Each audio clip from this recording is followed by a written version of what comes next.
Donc, je suis ravie d'accueillir Maëva Bigot, qui est psychologue sociale, Hugues Mouret, qui est naturaliste et directeur scientifique de l'association Arthropologia, et Mehdi Kabassi, qui est directeur de recherche, rattaché notamment à la Sorbonne. Bienvenue à tous les trois.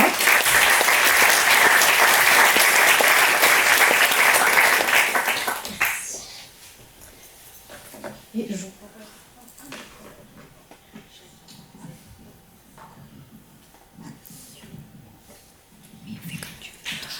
C'est le moment où on va se plonger dans le vif du sujet. Et je dois vous dire que quand on a préparé cette conférence, on a beaucoup échangé, on a eu des heures d'échange hyper riches. Donc on va essayer de vous donner la quintessence de tous ces échanges-là, en espérant que ça vous plaira autant qu'à moi.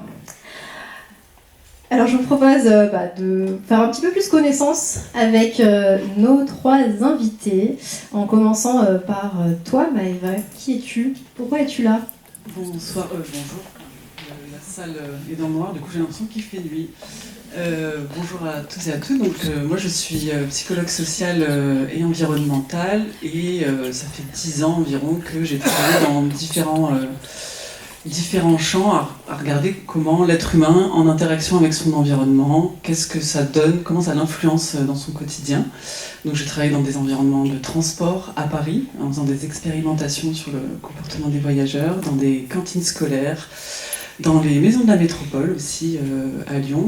Et ce qu'il y a de commun finalement dans tout ça, aussi dans l'urbanisme, c'est que j'ai pu voir dans différents contextes la manière dont l'être humain à la fois apprend, change et en quoi ça influence. Alors c'était pas le terme intelligence à l'époque que j'utilisais, mais plutôt en quoi ça offre des opportunités de développement, en quoi ça influence sa santé au quotidien, à la fois psychique et aussi relationnelle dans les interactions qu'on a avec les autres, et en quoi ça nous permet d'avoir d'autres possibilités de changement et d'autres possibilités dans notamment la transition écologique. Est-ce qu'on continue à faire la même chose ou est-ce qu'on ouvre d'autres champs de possibilités? Merci. Hugues, je te passe la parole.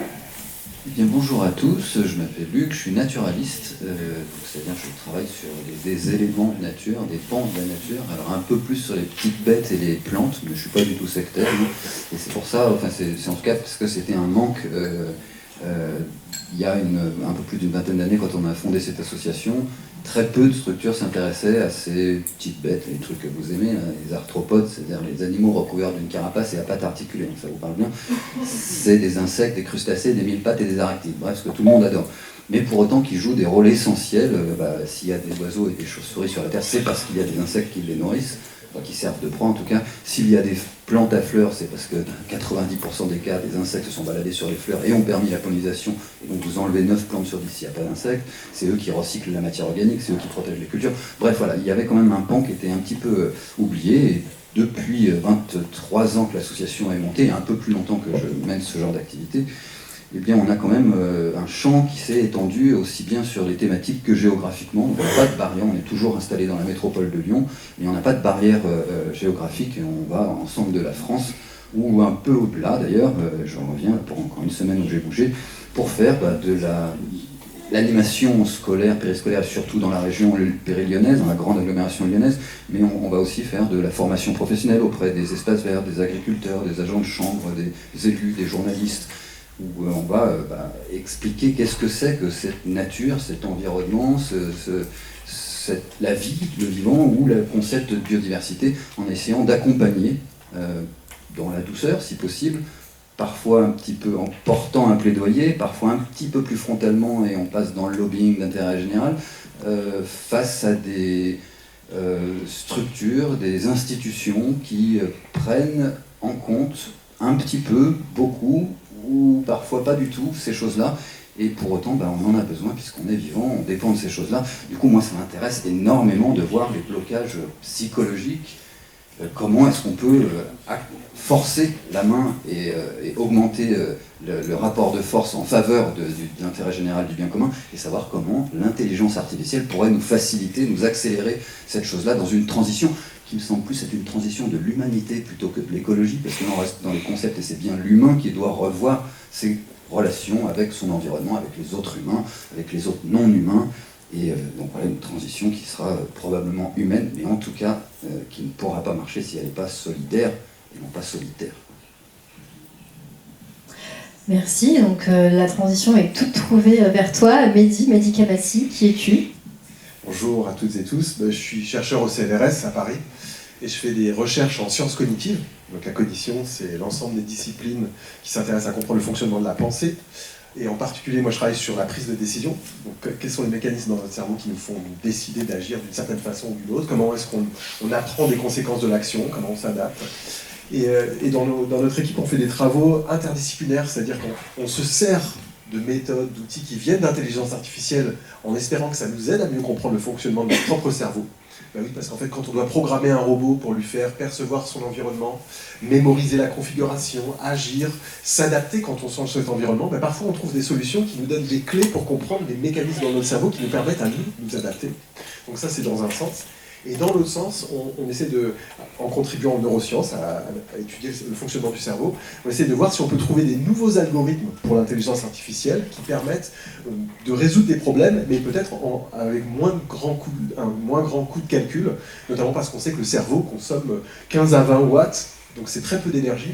Pour vous donner une idée, un ordinateur portable, c'est 80 watts. Alors imaginez les fermes de calcul des géants du web, c'est énormément d'énergie pour faire ces calculs. Et bien, on montre que dans certaines situations, on arrive à faire des algorithmes d'intelligence artificielle qui réduisent les coûts de calcul par 10. Donc ça peut aussi donner des idées dans ce sens-là. Merci à tous les trois pour ces présentations. Alors, avant toute chose, vous avez vu, on parle de transition au sens large, mais on va juste s'attarder quelques minutes, alors pas trop longtemps, parce que l'idée, c'est pas non plus de trop plomber l'ambiance dès le départ, mais sur les constats, justement, pourquoi on est là aujourd'hui à parler de cette transition. Un petit point technique, si peut-être on peut arrêter le diaporama derrière, comme ça on aura moins de lumière dans les yeux. Pour Rémi, s'il est là, encore. Oui, merci. Et je lance donc la question suivante, et on va commencer par toi, Maëva. Donc, est-ce que tu peux un petit peu nous resituer justement les défis écologiques, les défis sociaux auxquels on fait face aujourd'hui? Pour moi, Hugues l'a déjà un petit peu dit, donc moi je suis psychologue social, donc je m'intéresse vraiment aux relations entre les personnes, aux relations avec notre environnement. Et il me semble que, comme l'a dit Hugues, c'est avant tout un problème relationnel que l'on a aujourd'hui. Et moi, ça me fait le lien avec la question du politique, c'est-à-dire que pour moi, le politique, c'est se soucier de la manière dont on est en relation les uns avec les autres. Et donc, en incluant donc, le reste du vivant. Et que ça se matérialise aujourd'hui comme problématique dans une société qui s'appuie sur des rapports de domination à la fois entre les êtres humains et sur le reste du vivant. Donc ce qu'on appelle, pour simplifier, une société patriarcale. Peut-être un défi là-dedans aussi, c'est de se demander, en tout cas moi ce que je me demande, c'est finalement à quel moment, à quels endroits, qui peut plus ou moins modifier en fait ces chaînes de relations. Quelles sont les occasions que l'on a pour modifier ces chaînes de relations? Et effectivement, voilà, est-ce qu'il n'y a pas ceux qui sont un peu plus privilégiés peut-être, qui ont un peu plus de pouvoir pour pouvoir modifier ces relations-là? Et certainement aussi que ces privilèges font partie de l'équation à nous amener à rester dans certains statu quo, parce qu'on veut changer, mais on a une ambivalence dans ce changement, parce qu'on peut avoir l'impression, en tout cas il y a un certain groupe de la population certainement qui vont perdre des privilèges. Et donc on pourrait dire plein de choses sur les défis de la transition écologique, mais j'avais envie de pointer celui-là parce que c'est un peu les anciens programmes qui ont construit le monde d'aujourd'hui, qui sont aussi à l'intérieur de nous, et que voilà, ils sont là, même si j'ai envie de le changer, ils sont quand même à l'intérieur de moi aujourd'hui, par exemple. Merci. Est-ce que Hugues, peut-être tu veux apporter aussi ta patte, on va dire, sur le côté enjeu au niveau du vivant, en quelques mots? Oui, alors c'est la partie sympathique, c'est la partie plombante que tu attendais. Voilà. En fait, il va falloir on modifie profondément nos interactions interhumaines et interspécifiques, parce que tout s'effondre, parce que 40% des vertébrés ont disparu ces 50 dernières années, parce que les études qui sont arrêtées il y a 7 ans montrent que 80% de l'abondance des insectes a disparu, c'est-à-dire qu'il manque 8, il manquait il y a 7 ans 8 insectes sur 10, et c'est probablement largement accéléré. Et on commence à avoir des syndromes d'autofécondation où les plantes à fleurs abandonnent les pollinisateurs qui sont plus très présents et du coup qui s'autofécondent, mais c'est une impasse évolutive parce que ça implique des phénomènes de consanguinité à court terme. Bref, en fait, on commence à avoir des boucles de rétroaction négatives, ce qu'on appelle des cercles vicieux, qui étaient des cercles vertueux qui sont mis en place pendant des millions d'années, qui s'inversent, qui s'effondrent.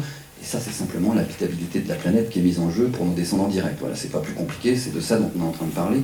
Quand on dit on va prendre 3, 4 degrés ou 5 ou on ne sait pas, en fait, quand c'était 4 degrés inférieur, il y avait 3 km de neige sur toute l'Europe du Nord jusqu'au bassin parisien et sur toute l'Amérique du Nord. 3 km de neige, c'est ça 4 degrés inférieur. Et donc 4 degrés supérieurs, qu'est-ce que ça va donner ? Ben, on ne sait pas bien. Et en réalité, je suis content que Sylvain ait rallié la cause énergétique à la cause du vivant, parce qu'en fait, on décorrèle souvent ces deux points-là, et en réalité, ils sont strictement liés. Le climat de la planète s'emballe, c'est une conséquence de la disparition du vivant. La destruction des habitats et la pollution des habitats entraînent les changements climatiques, et puis il y a d'autres causes de destruction du vivant, et ça devient à ce moment-là une cause aggravante. Et ça, on en a aujourd'hui souvent, on nous dit, on nous demande, et ça doit être votre cas aussi auprès de journalistes, etc. Mais vous ne pensez pas qu'il y a une prise de conscience ? Mais c'est clair, bien sûr, TF1 en parle, Le Monde en parle, enfin n'importe quel journal, il n'y a plus un journal qui sort une édition ou un 13h ou un 20h sans parler de ces problématiques-là. Mais est-ce que c'est en parler ? Est-ce que c'est en avoir conscience qui va changer les choses ? Ou est-ce que c'est agir ? Et on n'est pas du tout encore dans l'action. Donc encore une fois, voilà, c'est ça qui m'intéresse, c'est par quel mécanisme, comment on n'arrive pas à étonner suffisamment les gens, et c'était l'objet de la fondation de cette association, à émerveiller le monde, les vivants, les humains, sur le vivant et sur les interactions et la complexité. On n'y arrive pas, on n'attire que les gens convaincus. Donc il va nous falloir d'autres médias, d'autres portes d'entrée, comprendre comment les cerveaux humains, comprendre comment est-ce qu'on va pouvoir ensemble faire basculer dans une question de rapport de force, puisque c'est ça, c'est pas forcément se taper dessus, mais c'est bien là-dessus qu'on pourra faire basculer les sociétés. Et donc on s'adjoint de plus en plus aux disciplines des sciences humaines et sociales, c'est-à-dire l'anthropologie, l'ethnologie, la psychologie, la sociologie. Comment est-ce qu'on parle, avec quels termes, auprès de quel humain, pour essayer de les faire tomber dans le panier de l'intérêt général pour qu'on aille dans la bonne direction tous ensemble. Et je rappelle que l'association dont tu parlais et que tu as cofondée, c'est Arthropologia. Est-ce que Mehdi, tu veux ajouter quelque chose à ces constats ? Peut-être l'angle qui m'intéresse, auquel j'essaie de contribuer et qui est vraiment complémentaire, qui ne doit pas être l'angle unique, mais c'est celui ce qui m'intéresse beaucoup, c'est notre tendance naturelle à automatiser nos comportements. Et en fait, ça, c'est une chose qu'on étudie beaucoup dans le cerveau. Il semble qu'il y a une bascule dans plein de situations qui nous sont familières, répétitives, où les choses sont comme d'habitude, où on agit sans trop réfléchir. Tous les matins, quand vous arrivez face à votre machine à café, vous ne vous demandez pas, tiens, est-ce qu'aujourd'hui je vais commencer par mettre l'eau ou le café ? Non. Vous avez construit un automatisme et vous n'y pensez plus, ça se déroule tout seul. Quand vous vous déplacez de chez vous à votre lieu de travail ou pour étudier, c'est pareil, vous pouvez être mal réveillé, discuter avec quelqu'un, vous marchez, votre corps va tourner au bon endroit.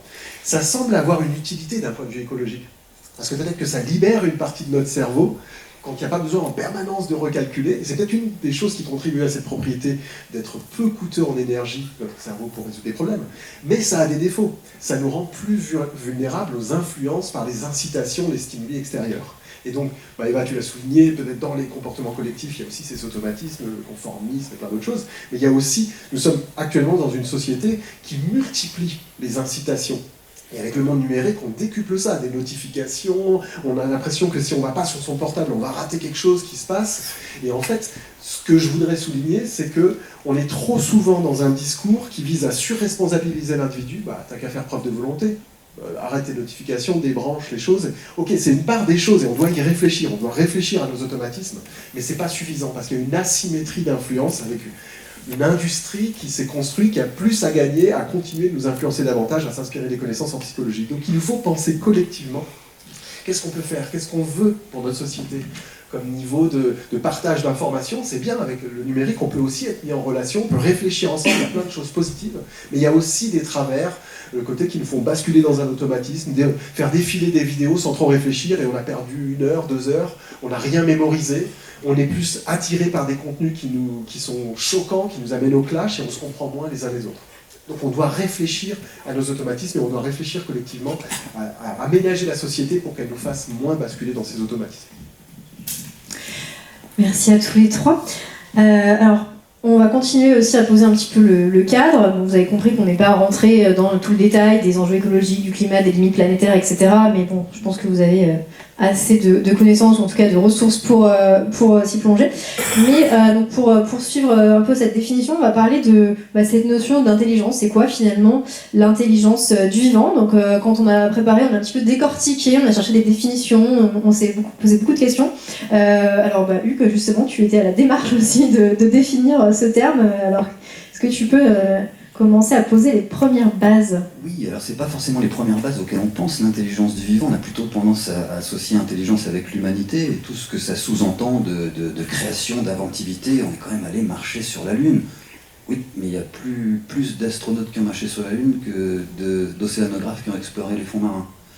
Et en fait, quand on met ce genre de choses en perspective, c'est quand même assez étonnant la manière dont l'hyper-technologie devient la caractéristique de notre intelligence. Du reste, plus on est éloigné de la nature, plus c'est un symbole du progrès.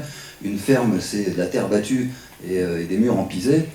Quand on est dans une petite villa, on a des beaux carreaux qui ont été fabriqués par une industrie et puis du placo-plâtre et de la laine de verre. Et puis quand on est dans un immeuble, c'est la même chose mais en hauteur, on est encore plus éloigné de la nature. Il y a les gratte-ciel, il y a pire, il y a les avions, il y a pire, il y a la station spatiale internationale. Et en fait, plus on est éloigné, plus on est dans la haute technologie. Donc c'est une preuve, une caractéristique de notre intelligence et de notre maîtrise de l'ensemble du vivant.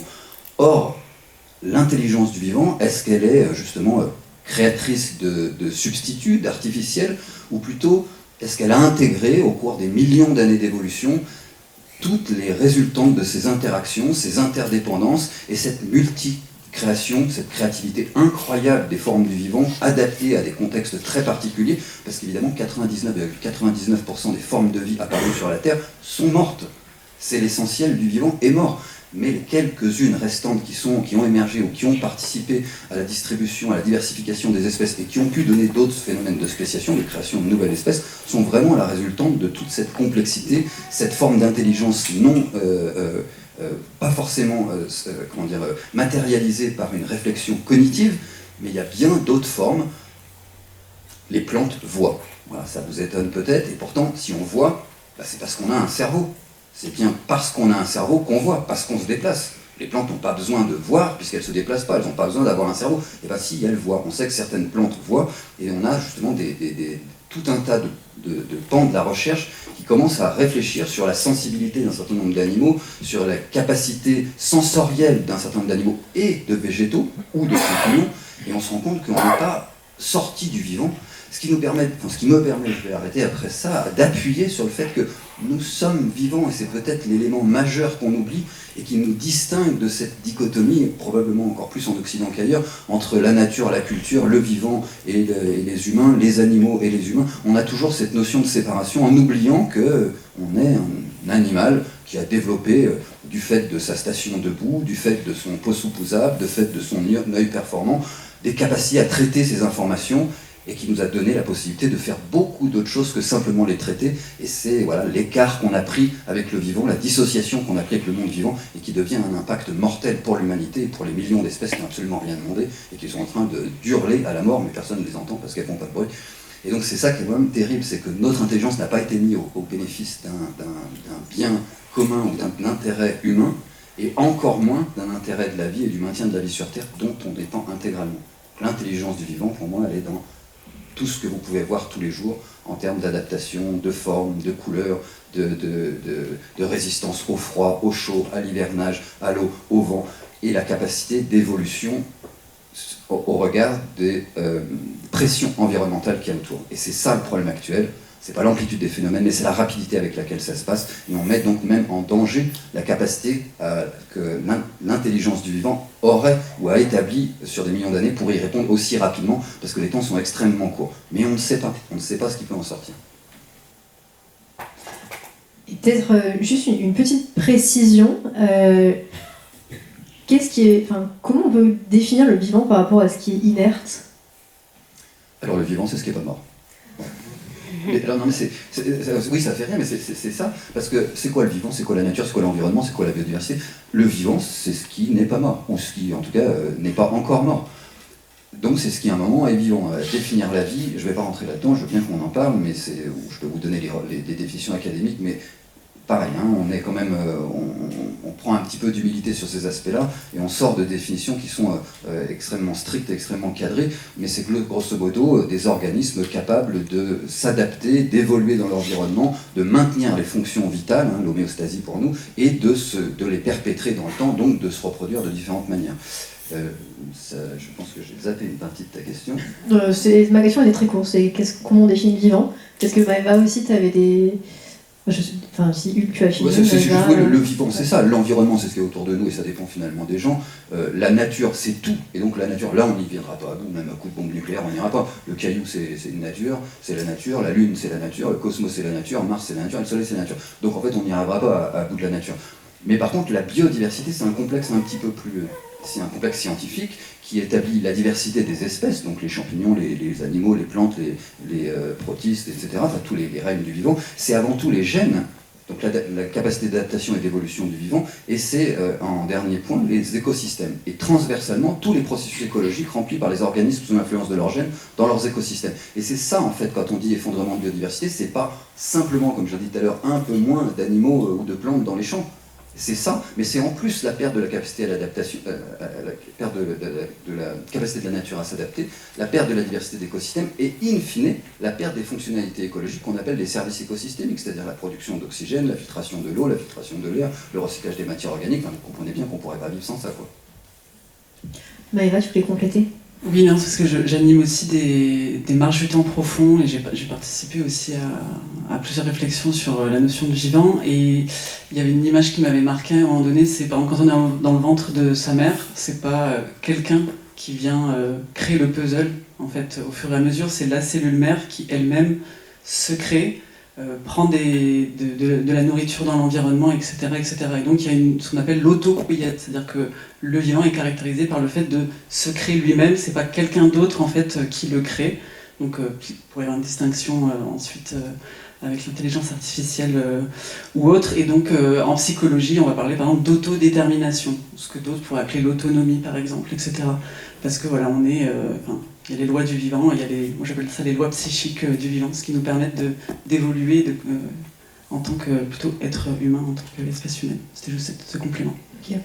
Donc cette capacité de s'autogénérer, on va dire, c'est l'autopoïèse, c'est ça?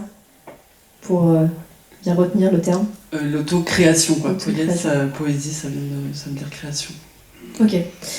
Je propose de poursuivre justement pour comprendre un petit peu mieux les spécificités de l'intelligence humaine, parce que par rapport au reste du vivant, on a quand même une intelligence hors norme.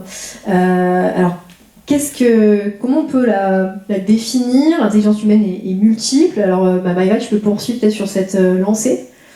Oui, alors, comme on avait pu en discuter, il n'y a pas de définition stricto sensus qui fait grand consensus sur l'intelligence, mais ça rejoint des éléments qu'a pu dire Hugues sur le fait d'être capable de s'adapter à son environnement.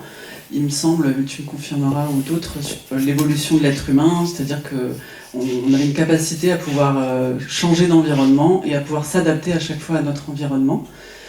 Contrairement à d'autres espèces qui restent dans des environnements qui sont à peu près les mêmes, par exemple. Et aujourd'hui, moi je dirais que dans cette capacité d'adaptation, on peut le voir de différentes manières. Il y a plusieurs écoles, donc il y a 3 grands champs déjà qu'on peut se donner, qui sont le fait d'avoir une intelligence qui est corporelle, somatique, donc ça comprend le corps physique, mais aussi les émotions qui sont des ressentis. L'intelligence qui va être plus cognitive, mentale, donc peut-être plus à la spécialité de Mehdi. Et puis, il y a une autre forme d'intelligence qu'on oublie, c'est l'intelligence du champ. Donc c'est l'intelligence culturelle, on pourrait appeler ça, qui vient plus du système de relations dans lequel on se trouve. Donc pour donner un exemple, on va pas avoir les mêmes idées tout à fait quand on est naturaliste, par exemple, que quand on travaille dans la construction de bâtiments. Donc ça a l'air évident dit comme ça, mais ça veut dire qu'on peut aller, selon le champ dans lequel on se trouve, on va avoir d'autres idées en fait qui vont venir à l'intérieur de nous. D'où l'intérêt d'aller explorer en fait différents champs dans notre vie pour avoir d'autres idées ou de faire travailler différentes disciplines autour d'un même objet. Et il y a aussi d'autres classifications d'intelligence qui sont les 8 formes d'intelligence. Donc il y a la logico-mathématique et la verbale qui sont celles qui sont surreprésentées, on va dire, dans notre société occidentale. Mais il y a aussi kinesthésique, musicale, intrapersonnelle, interpersonnelle, j'en oublie quelques-unes. Naturaliste, voilà. Et il m'en manque une. Kinesthésique, musicale. Spatiale, linguistique. Ah oui, linguistique, voilà, c'est ça. Et visio-spatiale, effectivement. Voilà, Howard Gardner avait rajouté une autre forme d'intelligence à la fin de ses écrits, qui était plutôt celle de l'ordre spirituel, mais il n'était pas complètement convaincu que c'était une forme d'intelligence. Donc voilà. Et c'est intéressant le terme intelligence parce que souvent on va le rattacher directement au côté intellectuel, en fait la compréhension, etc.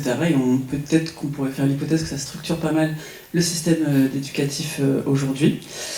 Alors qu'en fait, avec tout ce qu'on vient de se dire, moi je dirais plutôt que c'est plutôt la manière dont on interagit avec notre environnement. En fait, c'est beaucoup plus dynamique. C'est pas seulement un réservoir de connaissances ou quelque chose comme ça. C'est vraiment une manière d'interagir avec notre environnement. Et il me semble que là, il y a un lien à faire avec l'intelligence du vivant de manière générale. C'est ce qui nous caractérise, nous et les animaux, et notamment les plantes aussi. C'est ce qu'on appelle le couple perception-action. C'est-à-dire qu'il y a tout le temps cette boucle d'interaction avec notre environnement où on apprend des choses de notre environnement qui nous amènent à nous comporter de cette manière parce qu'on apprend que dans cette situation il se passe ci, dans cette situation il se passe ça, etc. etc. Et ça, on l'a tout à fait commun avec beaucoup d'autres êtres vivants. Nous, une particularité qu'on a, c'est qu'on a une plasticité neuronale qui est quand même très très importante et qui est un réservoir en fait... c'est pas vraiment un réservoir, mais de notre capacité d'évolution, qui elle va varier beaucoup. Enfin, je te laisserai peut-être compléter, mais entre une mouche peut-être et un chat, on n'a pas tout à fait, ou un tigre, voilà, peu importe, on n'a pas tout à fait la même plasticité neuronale dans le sens où on n'a pas tout à fait les mêmes options d'évolution, voilà, qui s'offrent à nous. Et pour le coup, nous, êtres humains, on a une capacité de changer qui est inscrite dans notre biologie. Alors il y a quand même le côté automatique et pas automatique dont on pourra rediscuter, mais je le dis parce que des fois on met beaucoup en avant la capacité, ce qu'on appelle la résistance au changement de l'être humain, mais en soi on est quand même plutôt fait pour s'adapter et pour changer, donc appuyons-nous là-dessus.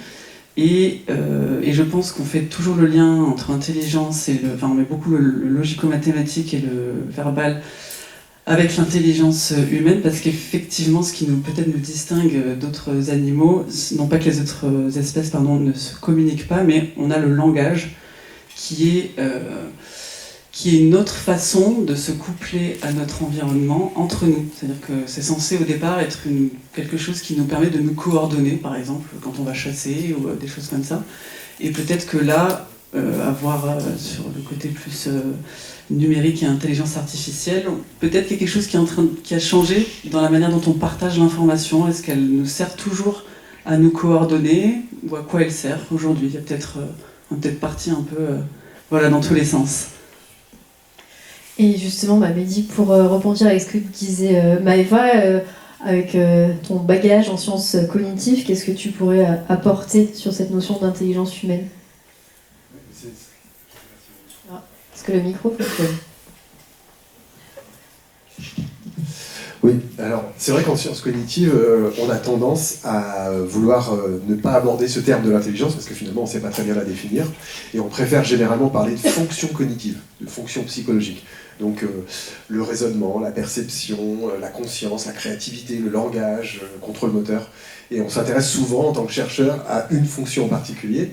Et au fond, parce que l'intelligence, c'est quelque chose qui a des multiples facettes. Et un peu comme. Donc c'est un phénomène complexe. Comme la conscience, c'est pareil. Donc il y a toujours plein de débats. Ça ne veut pas dire qu'il ne faut pas se poser la question. Et on pourrait se dire, le fait de vouloir échapper à ça, ça empêche le dialogue.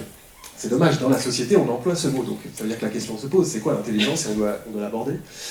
Et la même chose se pose, enfin le même problème différemment pour ce qu'on dit l'intelligence artificielle. Je fais partie de nombreux chercheuses, chercheurs qui considèrent que le terme est mal choisi. C'est dommage qu'on ait choisi ce terme parce que voilà, on ne sait pas ce que c'est. Quand on parle, nous, d'intelligence artificielle, on parle d'un domaine de recherche qui vise à produire artificiellement des algorithmes qui vont faire des calculs, et faire des calculs pour résoudre des problèmes potentiellement complexes. Je crois que c'était un peu ça l'intérêt au départ, mais en fait on aurait préféré que ce soit autre chose qui soit employé. Mais voilà, cela dit, la question se pose. Comme je le soulignais un peu au début, finalement, le fait de réfléchir dans le domaine de l'artificiel, du robot, sur qu'est-ce qui peut relever de l'intelligence, qu'est-ce qui peut permettre au robot de s'adapter à des nouvelles situations, en fait, ça peut nous faire réfléchir sur notre intelligence humaine, voire même nous aider à mieux la définir, peut-être, on peut l'espérer, en tout cas ça peut être un échange vertueux. Et donc par exemple, il y a le livre du philosophe Daniel Andler de l'année dernière qui s'appelle Intelligence humaine, intelligence artificielle, la double énigme, qui rappelle un peu tout l'historique à la fois de l'intelligence artificielle et à la fois des questionnements sur l'intelligence. Et donc il rappelle cette complexité, mais au fond, si on devait donner une définition qui collerait bien avec pas mal de questionnements en sciences cognitives de l'intelligence humaine, on pourrait dire une capacité générale à s'adapter, à faire face à des nouveaux problèmes. Donc faire face à des problèmes, alors ça on sait faire, et notamment dans l'ingénierie, j'ai un background d'ingénieur, des fois on a un problème, on trouve des solutions qu'on connaît bien, on les applique, et on résout le problème. Déjà c'est pas mal. Mais faire face à des nouveaux problèmes, donc à ce qu'il appelle des situations, le philosophe Daniel Andler, c'est peut-être quelque chose d'intéressant. Et c'est vrai que, comme tu le soulignes dans la société, ce qui nous permet le plus souvent de mesurer notre capacité de faire face à de nouveaux problèmes, c'est de poser un problème mathématique ou un problème langagier. Donc peut-être c'est pour ça qu'on s'est focalisé là-dessus. Mais en fait, toute espèce qui est confrontée à un changement de son environnement fait face à une nouvelle situation. Et donc là, il y a sûrement quelque chose de très important sur l'intelligence. Merci pour ces compléments. Alors, si on dézoome un petit peu, à part si Mélanie, tu voulais... C'est juste un tout élément qui est important dans cette question du couple perception-action et des problèmes, des situations auxquelles on fait face, c'est que ça nous amène à rechercher de la stabilité tout le temps. C'est-à-dire qu'on va chercher vu qu'on est en train d'apprendre de notre environnement, on essaie de faire des relations de cause à effet pour à peu près pouvoir naviguer dans cet environnement. Donc, ce qui nous amène à des processus automatiques, etc., qui sont très bien pour pouvoir évoluer dans l'environnement, mais qui peut nous mettre nous amener dans un sorte de piège que le monde est beaucoup plus stable que ce qu'il ne serait en fait. Et que peut-être que dans cette transition que nous sommes en train de vivre, on est en train de passer à une conception du monde très stable, où c'est prévisible, ce qui peut se passer, etc. Et que peut-être qu'on est en train de prendre conscience un peu plus que c'est beaucoup plus complexe que ce qu'on croit. Et que, du coup, les réponses qu'on a amenées à ces nouvelles situations, ils prennent un peu de l'ancien paradigme et qu'il faut aussi qu'on change notre manière de les aborder, quoi. Donc c'est juste ce piège de la certitude de croire que le monde serait stable, alors qu'en fait, il est beaucoup plus complexe et beaucoup plus changeant, en fait, que ce qu'on croit. Alors, une question un peu frontale. Est-ce que, finalement, notre grande intelligence qui nous a permis de concevoir des nombreux systèmes extrêmement complexes dans lesquels on vit aujourd'hui, finalement, est-ce qu'elle n'a pas desservi notre espèce? Est-ce qu'elle n'a pas desservi le vivant, les conditions de vie sur Terre? Qui veut se lancer? En tout cas, avant qu'on ait la capacité spatio-temporelle de se libérer des contraintes alimentaires, de protection des prédateurs, etc. La plus-value de l'humanité, elle est étonnamment, ça va vous étonner, dans la collaboration. C'est pas ce qui caractérise le monde moderne des humains, et pour autant, cette capacité qu'on a eue, cette plasticité environnementale, et ce qui nous a permis d'aller sur l'ensemble des biotopes de la planète, ce qui est rarissime, à part les animaux dits anthropophiles, ceux qui vivent avec les humains, les souris, les rats, les mouches domestiques, etc., qui nous ont suivis, les blattes, il y en a plein. C'est quand même ça la particularité, c'est que des groupes humains qui ne se connaissaient pas ont pu se rassembler et ont pu faire des choses ensemble. Ça paraît complètement étonnant, ça paraît même complètement illusoire aujourd'hui de repartir sur ça, et c'est bien ça qu'on a perdu, cette capacité à collaborer, à mutualiser, à mettre en commun, à arrêter d'être chacun de son côté. Et ça fait une des particularités du monde humain, qui est extrêmement récent, hein, parce que l'homme moderne a 200 000 ans, 2 à 300 000 ans, alors qu'une espèce vit 3, 4, 5 millions d'années globalement, puis après elle donne d'autres espèces où elle s'arrête, mais globalement souvent ça évolue vers d'autres espèces un peu plus long, c'est dans la mer, c'est 6-8 millions. Et bien la vitesse où on va, on n'est pas sûr en fait qu'on atteigne 1 million, 2 millions ou 3 millions. Et donc de dire qu'est-ce qu'il y aura dans 2000 ans ou dans 2 millions d'années, peut-être pas des humains et peut-être plus d'hominidés, parce qu'on a, on est la seule espèce qui reste de toutes les espèces qu'il y a eu, avec lesquelles il y a eu des formes de collaboration et probablement des formes d'annihilation génétique, de domination qui ont commencé il y a bien longtemps et bien avant du coup les civilisations modernes. Ok, des précisions à ajouter là-dessus ? Oui, peut-être. Alors c'est vrai que complètement dans le sens de ce que tu dis, c'est-à-dire ces capacités sociales chez l'être humain, chez les primates en général, on a beaucoup développé, puis chez les humains encore plus. Et pour pouvoir collaborer, il faut pouvoir inférer, c'est-à-dire estimer, deviner quelle est ton intention. Tiens, on partage la même intention, on a le même but, qu'est-ce que tu vas faire? Et là, on devient plus efficace dans la collaboration. Alors c'est fascinant, parce que c'est aussi ce qui nous permet de peut-être aussi, ça contribue à éprouver de l'empathie pour l'autre, parce que je me mets à sa place. Et ça m'aide à collaborer, mais peut-être que ça m'aide aussi à ressentir ce qu'il peut ressentir ou à mieux intervenir pour l'aider si je sens que la personne est en détresse. Donc c'est, je pense, une part de la solution de l'intelligence collective, dont on a besoin aujourd'hui, bien sûr. Et en même temps, c'est à double facette, comme souvent. C'est-à-dire que ça permet aussi aux êtres humains de se dire, mais tiens, des fois je pense 2 coups à l'avance, et je sais que tu vas faire ça, mais moi si je fais autre chose, eh ben, je vais prendre tout pour moi, et toi t'auras rien.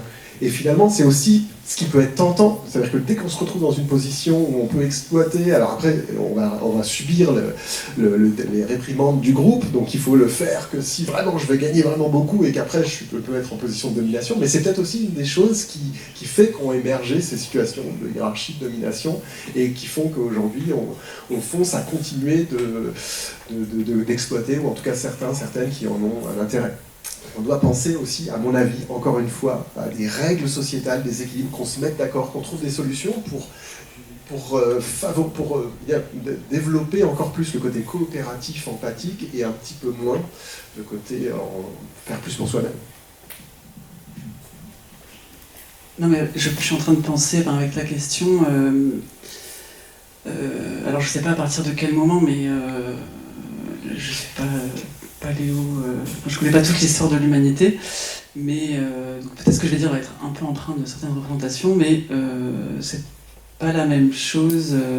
C'est quoi l'échelle d'organisation sociale? Parce que c'est plus simple de pouvoir s'organiser, je sais pas, si on est une communauté de 200 personnes que si on est une ville avec un nombre très important, etc. Et donc cette échelle-là, elle est quand même importante. Alors ça nous a amené beaucoup de choses très positives, la ville, parce qu'on arrive à se croiser sans être hyper sur la défensive dès qu'il y a quelqu'un qu'on ne connaît pas, hein, parce qu'à une époque ça ne marchait pas comme ça, certainement, ou en tout cas on pouvait s'arrêter 2 secondes à se demander qui on croisait. Et donc peut-être quelque chose à vraiment trouver dans les formes d'organisation, et l'adéquation des formes d'organisation avec les typologies de problèmes qu'on rencontre. Donc, quand on a urbanisé les villes, comment on se représentait? Est-ce que c'était un problème à résoudre, ou est-ce que c'était, on est en train de créer un monde, quoi. Voilà. Et donc c'est peut-être ça qui serait intéressant d'analyser un petit peu plus, et de se demander finalement, parce que l'intelligence, c'est cette idée d'interaction avec son environnement, et donc quel type d'organisation sociale sont adéquates en fonction de la situation. Ce que je veux dire par là, c'est que peut-être que on se posait, que si le problème est évident, on va avoir une organisation souvent qui va être assez centralisée, où on va aller foncer vers là, donc soit le problème, soit la situation. Donc je ne sais pas si tout le monde était d'accord que le progrès social c'était ça, on a juste fait comme ça, et donc ça a créé le monde d'aujourd'hui. Et donc aujourd'hui on est du coup dans une période peut-être un peu plus chaotique, je dirais, ou complexe, qui fait que la mise en route d'une organisation sociale n'est pas tout à fait la même.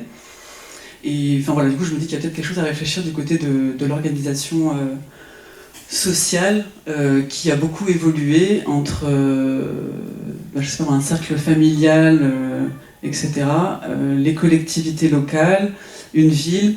Je me dis qu'il y a aussi quelque chose qui s'est joué à cet endroit, voilà, sans avoir toutes les réponses, mais voilà. Peut-être si quelqu'un veut... Je peux.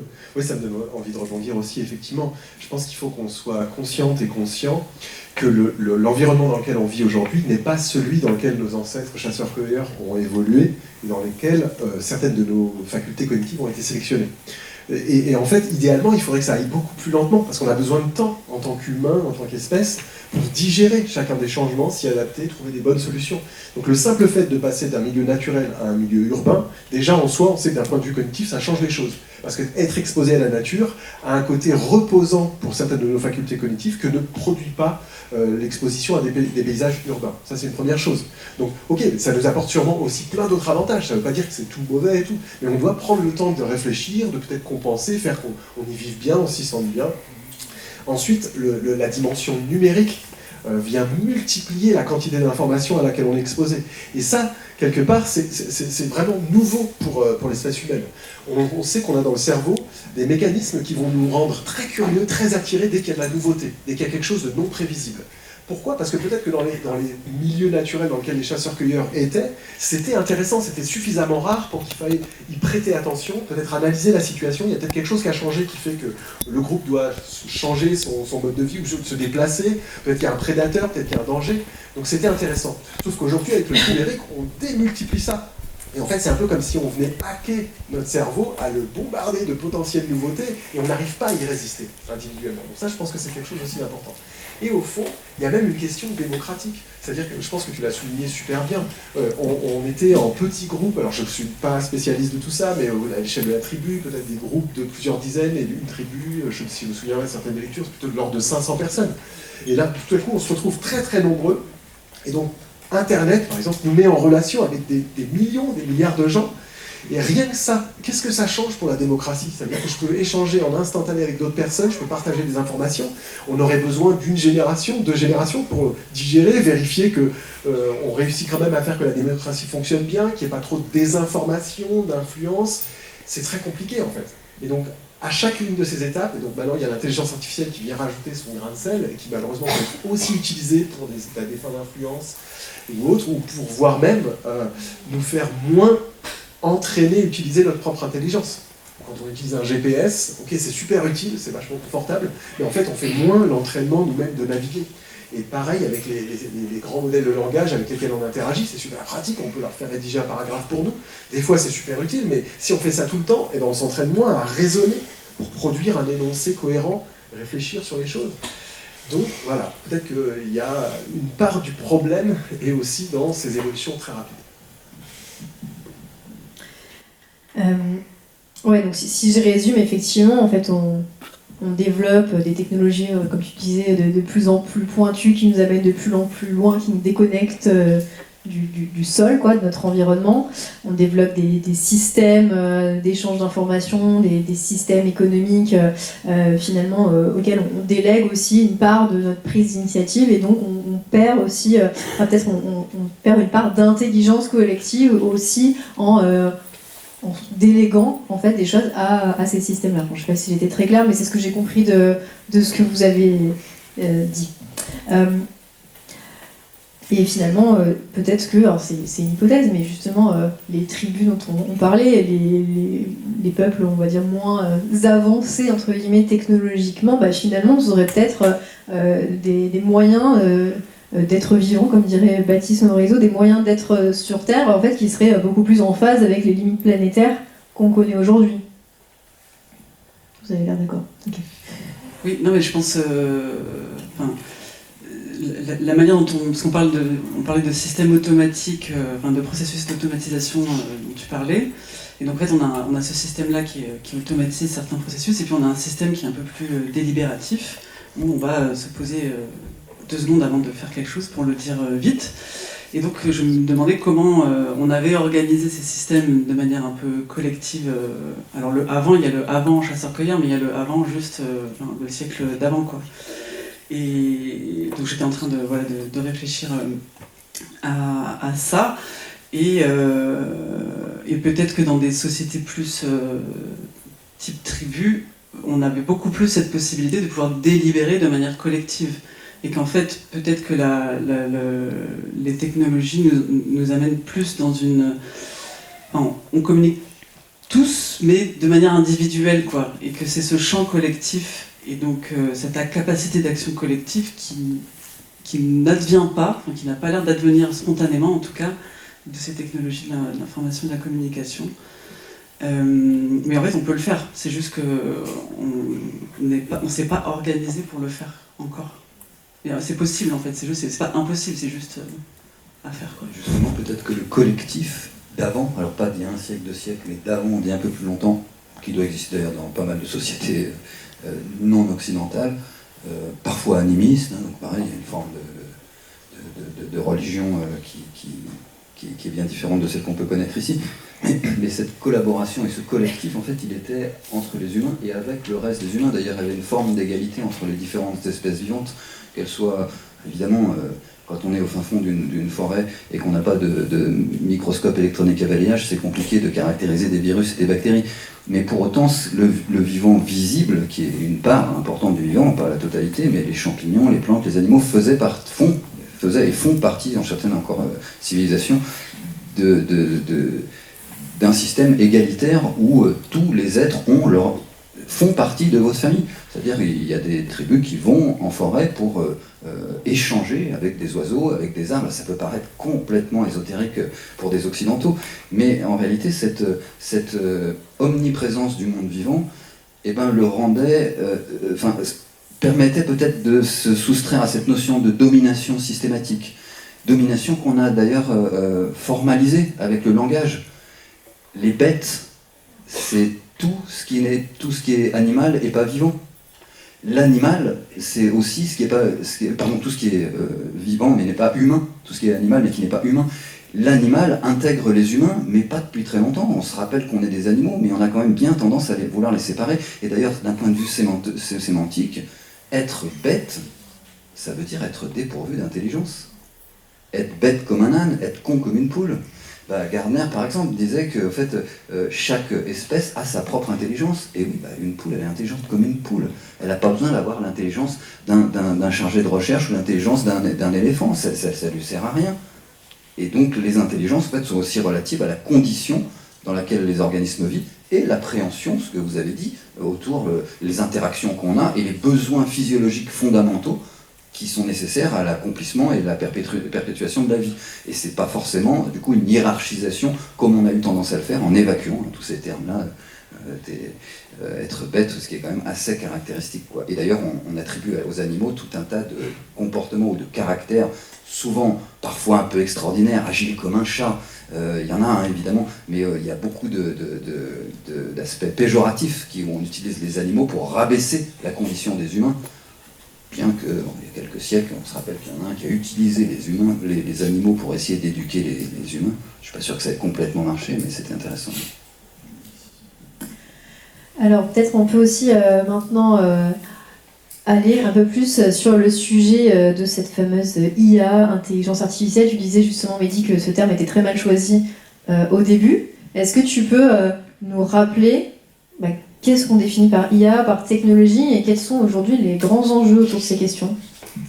Oui, alors le terme lui-même, l'expression intelligence artificielle, elle est née à peu près au milieu des années 50. C'était une proposition de congrès, un projet par 4 éminents scientifiques qui voulaient resimuler, donc mettre au point des programmes informatiques qui font des calculs pour resimuler des processus qui relèvent de ce qu'on croit être l'intelligence humaine, notamment la résolution de problèmes, la mémoire, l'apprentissage.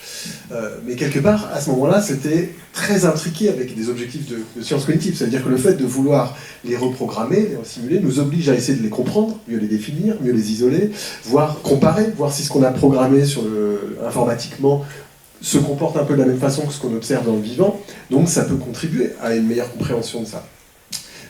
il y avait des choses avant qui relevaient d'objectifs scientifiques similaires, mais qui ne s'appelaient pas pareil. On parlait de cybernétique, on connaît Alan Turing, grand mathématicien, qui avait une expérience de pensée pour imaginer une machine universelle qui va faire tous les calculs possibles, dont des calculs qui relèvent, qui miment la pensée humaine.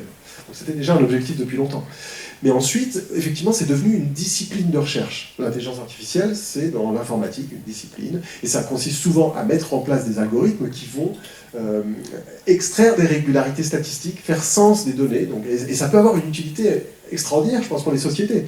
Quand on a un exemple très classique, on a des images de radio et il faut détecter des tumeurs ou autres, pour l'œil humain, c'est très compliqué. On peut avoir des algorithmes qu'on entraîne et qui vont le faire beaucoup plus efficacement.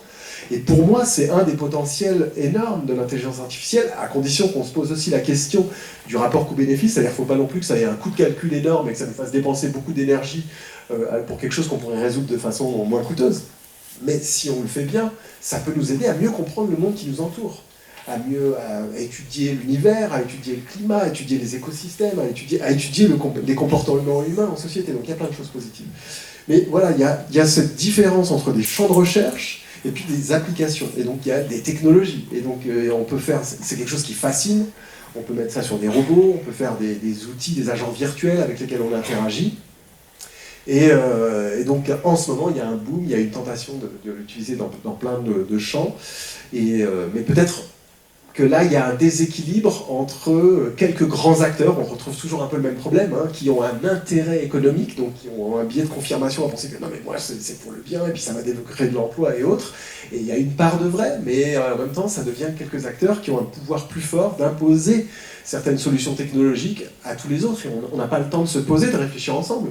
Qu'est-ce qu'on voudrait de l'intelligence artificielle? Ça, c'est fascinant, en fait, il y a plein de choses qu'on peut apprendre. On pourrait, à des enfants, les faire inclure dans leur cursus, de jouer avec des robots, de voir comment ils apprennent, de réfléchir. Tiens, il y a des collègues qui font ça. Tiens, comment le robot, il apprend? Il fait des essais, il fait des erreurs. Ah, l'erreur, c'est utile, parce que quand je me trompe, c'est ce qui me permet après de m'améliorer. Donc l'erreur n'est pas un échec en soi. Enfin, il y a plein de choses positives. Mais on ne prend pas le temps d'y réfléchir ensemble, collectivement, d'y penser. Et justement, peut-être pour creuser un petit peu cette question-là, tu as commencé à parler des enjeux de monopole, en fait, de certains géants dont on connaît bien les noms, je pense, mais est-ce que tu peux aussi nous éclairer un petit peu sur des enjeux peut-être géopolitiques, des enjeux écologiques, même des enjeux éthiques que pose ce développement massif de cette intelligence artificielle? Oui, il y en a beaucoup, alors je vais donner peut-être juste quelques exemples. Oui, le côté géopolitique, comme c'est une technologie qui a l'air d'être transverse, qui peut s'appliquer à tout, on a parlé du domaine médical, on peut parler du domaine de traduction automatique, on peut parler de la surveillance, détecter les comportements des gens, les analyser automatiquement. Donc on a les États, les entreprises, on a l'impression que c'est une technologie qu'il faut absolument maîtriser, donc il y a une compétition internationale, et donc ça fait faire certains choix au niveau politique plutôt que d'autres. Et donc il y a des vrais enjeux, des enjeux de souveraineté là-dessus aussi, ça a été souligné avant. D'un point de vue, donc tu disais... écologique aussi. Ah oui, écologique, voilà. La question du coût énergétique est très importante. C'est-à-dire qu'on a l'impression en ce moment que les géants du web et un certain nombre d'entreprises se ruent vers une façon de faire, qui est de faire des grands algorithmes. On parle de grands modèles de langage. Alors ça veut dire en fait ils ont des milliards de paramètres et ils ont besoin d'énormément de données pour être entraînés. Donc il faut faire tourner ça sur des fermes d'ordinateurs. Et on se rend compte pour l'instant, malheureusement, qu'à chaque fois qu'on augmente d'un ordre de grandeur, on multiplie par 10 la quantité de données, on multiplie par 10 le nombre de paramètres, on multiplie par 10 les ordinateurs, pour l'instant c'est encore plus efficace. Donc c'est très tentant, c'est la solution de facilité, de foncer vers ça. Sauf que ça a été souligné, le coût énergétique, le bilan carbone, il explose. Donc il me semble que ça devrait être... Il y a des solutions alternatives, on peut faire des algorithmes moins coûteux. Et puis d'un point de vue éthique, il y a plein de questions qui se posent.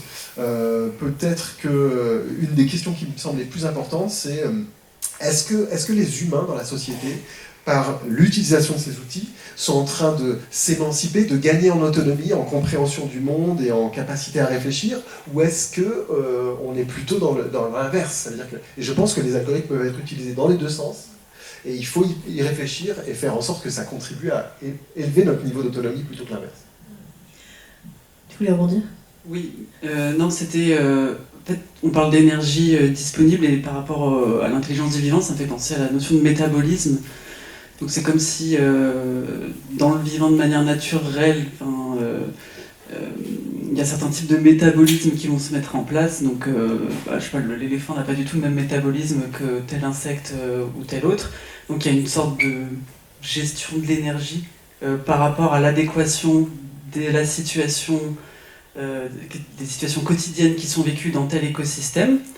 Et vu que nous, on s'est un peu écarté, enfin, on n'a pas ces principes du vivant comme façon d'être, en fait, ça crée des dérives, un peu comme ce que tu viens de dire. Donc je me dis que dans le vivant, en fait, il y a toutes les bonnes manières de faire pour pouvoir entre guillemets, gérer cette énergie. Et c'était pour faire un petit peu le lien avec ce qu'on s'était dit avant, en fait, où il me semble que dans l'époque d'avant, on était plutôt sur effectivement maîtriser la nature et donc qui amène du coup ces rapports de domination. Et donc là, ça nous pose au-delà des technologies, etc. Et je crois que ça a été dit, mais enfin, qu'est-ce qu'on a envie d'être comme type d'espèce en fait, et à l'intérieur du reste du vivant, quoi.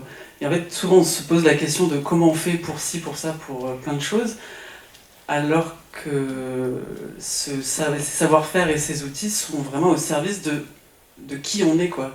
Et en fait, je crois qu'on discute assez rarement de qui on a envie d'être dans le vivant, et que peut-être que naturellement ensuite, alors ça n'enlève pas que il y a des gens qui ont plus de pouvoir que d'autres, hein, bien sûr, mais il y a une infinité de possibilités dans la manière dont on peut utiliser l'IA. Se demander quelle est celle qui peut le plus prendre soin de la vie, je pense que c'est un curseur qui me paraît essentiel en fait, et qui est pas forcément, dont on discute peut-être assez peu en fait collectivement, au-delà de en fait, au lieu de parler de, je caricature un peu, mais je dévie un peu, au lieu de parler d'éco-gestes, etc., on pourrait juste se demander quel type d'espèce on a envie d'être pour protéger la vie. Et la vie, c'est nos enfants, c'est la biodiversité, c'est le reste du vivant, quoi. Oui, tu as cité l'exemple tout à l'heure de l'aide de cette technologie dans l'analyse des radios, par exemple. Donc ça, c'est typiquement aussi prendre soin de la vie. Mais finalement, on se rend compte aujourd'hui, et je pense qu'en plus avec le livre que tu as coécrit et qui vient de sortir, tu es particulièrement bien placé pour en parler. Finalement, cette abondance de technologie, tu citais aussi l'abondance d'informations, de notifications qu'on a en permanence. Finalement, ça ne prend pas vraiment soin de nous. Donc est-ce que tu peux nous éclairer, Mehdi, sur justement les conséquences qu'on peut observer aujourd'hui sur de la surabondance des écrans, du numérique, etc., sur finalement nos cerveaux et nos capacités cognitives?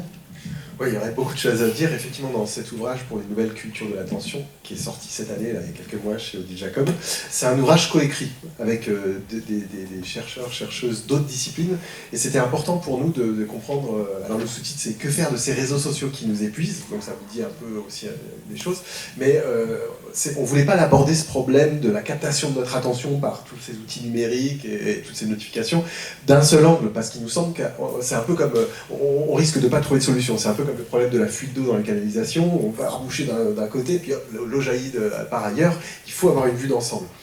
Et donc il y a Stéphana Broadbent, qui est co-auteur, qui est anthropologue spécialiste du design, et qui s'intéresse à quels sont les ingrédients du design qui favorisent la compréhension de l'autre, la collaboration. On connaît sur Internet des choses comme Wikipédia qui sont fascinantes, qui ont mis en place des mécanismes pour résoudre les désaccords, les exprimer, avancer, construire quelque chose ensemble. Et sur la durée, sur un temps long, c'est magnifique. Donc il y a plein de choses qu'on peut faire. Mais quels sont à l'inverse des éléments du design qui nous poussent à basculer dans ces automatismes, à être moins conscients de ce qu'on fait, à partager à partager automatiquement nos données, à accepter des cookies, même quand c'est pas de notre intérêt, donc on perd en confidentialité, qui nous pousse à... Alors, il y a des conséquences qui sont de l'ordre de la fatigue cognitive, à force d'être surchargé en informations auxquelles on est exposé, à force d'être sursollicité. On sait que le fait d'avoir toutes ces notifications, d'être interrompu, on est moins efficace dans ce qu'on fait. On croit tous, mais non, c'est bon, je peux avoir plusieurs écrans, on surestime nos capacités, mais en réalité, on sait, c'est prouvé en psychologie, qu'on mémorise moins bien ce qu'on est en train de lire, on comprend moins bien les énoncés, il y a un coût Vraiment, à chaque fois, même si vous avez une notification et vous dites « Ah, ok, c'est machin, je vais pas tout de suite répondre », mais en fait, ça vous a interrompu et il faut se refocaliser. Et ça a un coût. On a parlé un petit peu au début du fait que, et ça c'est exacerbé par les algorithmes d'intelligence artificielle qui nous font des recommandations, qui collent avec nos préférences, on s'enferme dans des bulles et on comprend un peu moins bien les autres. Ces algorithmes, par calcul simplement et optimisation justement de l'attention qu'on prête à ces réseaux, ils vont favoriser des contenus choquants très souvent, et donc on est moins dans une réflexion, une délibération, une compréhension de l'autre, donc il y a aussi des risques démocratiques. Et en fait, par rapport à tout ce qu'on a dit, il y a Florent Forestier qui est philosophe, qui développe aussi là-dedans une contribution à un certain mal-être. Alors encore une fois, il ne faut pas dire que tout ça c'est mauvais, il n'y a que du mauvais, non, il y a des potentiels énormes, mais à l'heure actuelle, on ressent toutes et tous un sentiment un peu d'impuissance. Ça va trop vite, on a l'impression d'une accélération. Alors il y a le sociologue allemand Hartmut Rosa qui développe beaucoup ça. On a l'impression qu'on ne peut rien faire, et puis on a l'impression que c'est des outils qui sont censés nous donner plus de temps, plus de facilité, et en fait on a encore moins de temps. Donc qu'est-ce qui se passe? Et donc peut-être que ça ne favorise pas notre envie de mettre de l'énergie à se mettre ensemble et à trouver des solutions collectives. Donc là c'est aussi une part du problème. Ok, donc on se renferme aussi d'une certaine manière, on est plus dans la réaction au fait à des contenus qui nous arrivent qu'on n'a pas forcément demandé, et si je comprends bien, ça peut aussi, et ça commence je crois à être de plus en plus prouvé, au niveau de la santé, enfin dégrader un peu la santé mentale, et je pense notamment aux plus jeunes qui sont exposés depuis leur plus tendre enfance, et c'était d'ailleurs le sujet d'une conférence qu'on avait organisée fin août sur le numérique, justement, on avait pas mal parlé de cette question. Je ne sais pas si tu as des éléments aussi sur l'impact du numérique sur les plus jeunes par exemple. Donc il y en a plusieurs qu'on discute un peu dans le livre, enfin, dont on parle. Un, c'est qu'au fond, apprendre à se concentrer, faire l'effort et se focaliser sur quelque chose pendant une demi-heure, que ça soit écrire, construire, dessiner, c'est quelque chose qui s'entraîne en fait. Et nos enfants ont besoin régulièrement d'être entraînés à faire ça, de se focaliser, et sur une diversité d'activités. Et là, d'être sans arrêt sollicité, ça ne favorise pas cet apprentissage. Et puis peut-être un des autres éléments qui est pas mal souligné, c'est malheureusement c'est la contribution des algorithmes à maximiser notre engagement, le fait qu'on soit plus souvent là sur ces systèmes parce que c'est ça qui fait gagner de l'argent, et favorise aussi une diffusion d'images idéalisées, notamment sur les réseaux sociaux, et ça a été prouvé que ça contribue à un sentiment de mal-être chez l'adolescent, d'avoir une moins bonne image de soi-même, de son propre corps. Voilà, c'est deux exemples de choses qui commencent à être avérées. Sur cet aspect, j'ai un exemple qui est assez parlant et assez choquant. Il y a eu une augmentation des opérations du nez du fait des selfies qui ont tendance évidemment au centre de l'appareil à grossir le rendu, et du coup les gens qui n'avaient pas un nez proéminent avaient l'impression d'en avoir un, et ça fait augmenter les opérations du nez. C'est quand même assez délirant la manière dont on s'est détaché d'eux. Oui, effectivement. Est-ce que vous arrivez à rester concentré dans la salle? Alors, je ne vous vois pas bien, mais déjà, ça fait plus d'une heure que vous nous écoutez parler, donc j'ai l'impression que maintenant, c'est quasiment un exploit de rester une heure assis à écouter des personnes. Donc voilà, je voulais juste souligner ce point. Sur justement aussi les conséquences de ce développement massif de la technologie, peut-être aussi sur le non-humain, est-ce que vous avez des apports là-dessus? Est-ce que Hugues aussi, tu as des choses à ajouter? Tu sous-entends quelque chose que je n'entrevois pas forcément, si n'est D'accord. du biomimétisme. Oui, après je voulais en parler aussi, mais effectivement, on va reformuler cette question. Donc, est-ce que aussi on peut peut-être trouver dans le vivant des idées, alors le biomimétisme en lien avec aussi la technologie? Oui, mais alors avant de partir sur ce sujet, il y a quand même aussi ce besoin, et tu l'as dit, de contact avec la nature, où effectivement la tension physique, mentale, psychologique, le rythme cardiaque, la tension artérielle chute quand on prend un urbain et qu'on le met dans une forêt. Et ça a été mesuré, parce que ça baisse l'agressivité, la prise de médicaments, la rechute, la rémission, l'accélérer la vitesse de rémission, dans les hôpitaux, dans les EHPAD, dans les maternelles, dans les crèches, dans les prisons. Donc on a quand même des liens qui sont assez clairs, qui nous montrent que cette reconnexion au vivant est intimement liée avec un bien-être et avec peut-être une vitesse d'interaction avec le monde hyper dynamique que tu viens de décrire, à prendre avec précaution.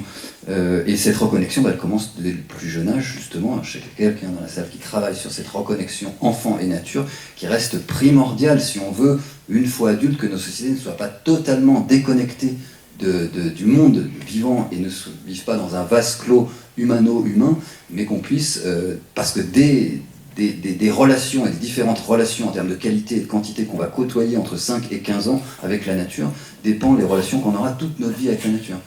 Et ça fait le lien avec est-ce qu'on a eu le temps de regarder, est-ce qu'on a pris le temps de regarder, parce que si on ne l'a pas fait une fois jeune, c'est beaucoup plus difficile de ranimer des souvenirs qui n'existent pas.